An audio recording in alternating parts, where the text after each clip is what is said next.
एक सहाबी जड़ा लैके मेहमान नूं घर टुर गया, अपनी बीवी नूं कहन लगा खाने पीने की कोई चीज़ है, तो कहन लगी एक बंदे का खाना बड़ी मुश्किल नाल पूरा होएगा, बच्चे भी भुखे ने, तुसी मैं भी खाना है, ते रातां भी लंबियां ने, ते होर खाने की चीज़ भी कोई नहीं। वो कहन लगा ऐसा आदतां ते रोज रोज नहीं मिलदियां। जिस जमात विच अबू बकर उमर जैसे सखी होण उत्थे छेती नंबर ते खिदमत दा नहीं ना हुंदा। ऐ शरफ रोज नहीं मिलदा, ऐसा आदतां रोज नहीं मिलदियां। असी भुखे गुजारा कर लांगे, सवेरे रब कोई इंतजाम कर देगा। ए मेहमान की खिदमत करिए ते यही खाना खा लवे। अल्लाह अकबर। ते नाल कहन लगा मेहमान इसरार करेगा मैं भी नाल खावां, ते खाना ते पहले ही थोड़ा इंज करी जो खाना रखना आएगी उदो चिराग नूं अडोल ही हाथ मार देना। मैं अंधेरे दे अंदर खाली मुंह चपाके मारी जावांगा, मेहमान बेतकल्फी नाल खुल डुल के खा लवेगा, ते अरशां ते रहमान राजी हो जाएगा। इत्थे मनसूबे बनते ने मेहमान की खिदमत किवें करनी है, ते साडी हालत की है। साल साल के दाने भड़ोलियां च पे ने, ते लखां रुपया बैंक च पिया है, ते कोई मेहमान आ जाए ना तंग नजरां दे घर, ते रात मियाँ बीवी मशवरे करते ने, पुछो हुणे ही जाना है कि सवेरे जाना है। अल्लाह अकबर। ना भी स्टाफ ते इस टाइम बस मिले ना, तुसीं दां भी जाके चढ़ाना भी इत्थे खड़ो होने ही आने वाला टाइम इंदी है ना।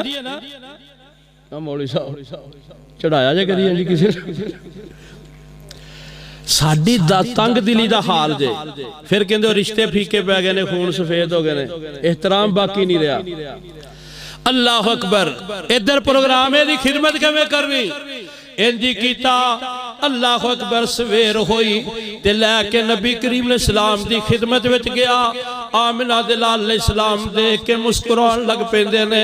अंसारी डर जांदा शायद वही आ गई है, इनू खाना पूरा नहीं मिलिया, किते भुखा ही ना रह गया होवे।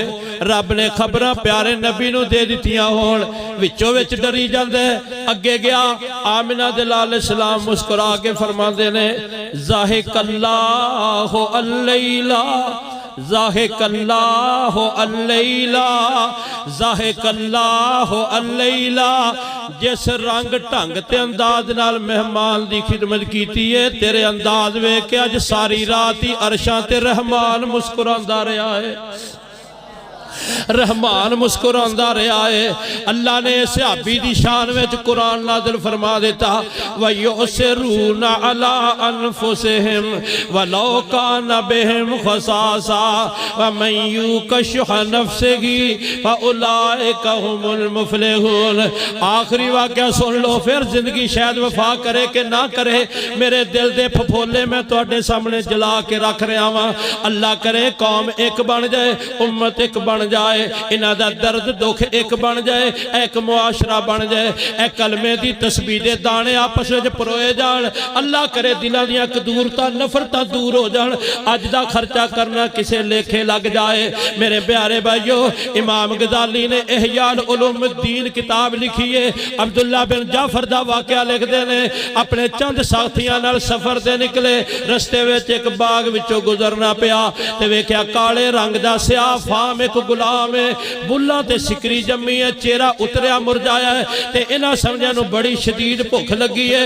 अपने तोशे तो 3 रोटियां कट के उस काले गुलाम नूं दे देंदे ने। ओ गुलाम लैके बैठ के जमीन ते खान लगा। इधर एक कुत्ता दौड़िया दौड़िया आया, आके उहदे सामने अज बाजू बिछा के बैठ जांदा है, ते टिकटिकी लगा के नजरां जमा के उहदे चेहरे ते देखना शुरू कर देंदा है। ए गुलाम ने नवाला तोड़िया, मुंह की तरफ लैके जा रहा सी, अचानक इहदियां नजरां कुत्ते दियां नजरां नाल मिल गईयां। इन्हें उह नवाला कुत्ते अगे सुट दिता, वह खा के फिर भी बैठा रहा, फिर दूसरी रोटी सुट दी, फिर खा के बैठा रहा, फिर तीसरी रोटी खा के ते दौड़ गया। ये अब्दुल्ला बिन जाफर मंदर देखते ने, कहते ने गुलाम कम कूता का यौमन या गुलाम, ए गुलाम एक दिन विच तेरी किन्नी खुराक है? कहन लगा जी 3 रोटियां, फिर मैं 3 दित्तियां सी, 3 कुत्ते नूं पा दित्तियां। कहन लगा साडे इलाकिਆਂ 'ਚ ज़्यादा कुत्ते नहीं हुंदे, लगदा दूरों कितों भुखा तलाश करदा आ गया सी ते जदों मेरे सामने आके बैठ गए मेरे चेहरे ते नज़रां जमा के वेखण लगा। जदों मैं लुकमा मूँह दी तरफ लैके जा रहा सी अचानक ही मेरियां नज़रां कुत्ते दियां नज़रां नाल मिल गईयां। मैनूं इहदियां अखां नज़रां विचों बेचारगी नज़र आई, कसम कुर्सी नज़र आई, आज दी बेबसी नज़र आई ते नाल ही मैनूं मैदाने महशर भी याद आ गया। किते रहमान क़यामत नूं सवाल ही ना कर दे कि मेरी बेजुबान एक मखलूक भुखी तेरा मुंह तकदी रही, अपने पेट भरन दी फिक्र लगी सी ते कुत्ते नूं क्यों नहीं खिलाया पिलाया। अल्लाह अकबर, मैं एक रोटी पाई हो फिर नहीं गया, मैनूं एहसास होया अजे भी भुख है, दूजी पा दी, तीजी खा के दौड़ गया। मेरे प्यारे भाइयों, जिवें हज़रत उमर फरमाया करते सन कि दरियाए नील दे किनारे अगर कोई कुत्ता प्यासा मर गया तो उमर नूं डर लगदा है किते रहमान सवाल ना कर लवे। जिवें बनी इसराइल दी बदकार औरत ने कुत्ते नूं पानी पिलाया, रब नूं इन्ना चंगा लगा कि उहदी जिंदगी दियां सियाकारियां रब ने मुआफ कर दित्तियां। जिवें एक ऊंट आया ते प्यारे नबी दे कदमां 'च सर रख के बिलबिलाण लगा, आपने फरमाया दे मालिक नूं बुलाओ, शिकायत पिया लांदा है कि चारा थोड़ा देंदा है ते काम बहुता लैंदा है। अल्लाह अकबर, जिवें एक औरत ने बिल्ली नूं बन्निया भुखिया रखिया मर गई, अल्लाह नूं गुस्सा आया, उस औरत नूं जहन्नम दे अंदर सुट दिता। करो मेहरबानी तुम अहले ज़मी पर, खुदा मेहरबान होगा अरशे बरी पर। ऐ भी खिदमत खलक, ऐ भी मखलूके खुदा दे। अल्लाह अकबर कबीरा।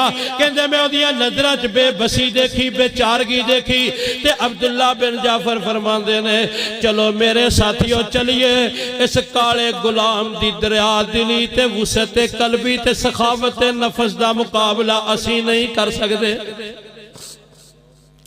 है गुलाम है पर दिल दरिया दे, गरीबां दे दिल बड़े खुले होंदे ने, क्यों भाई?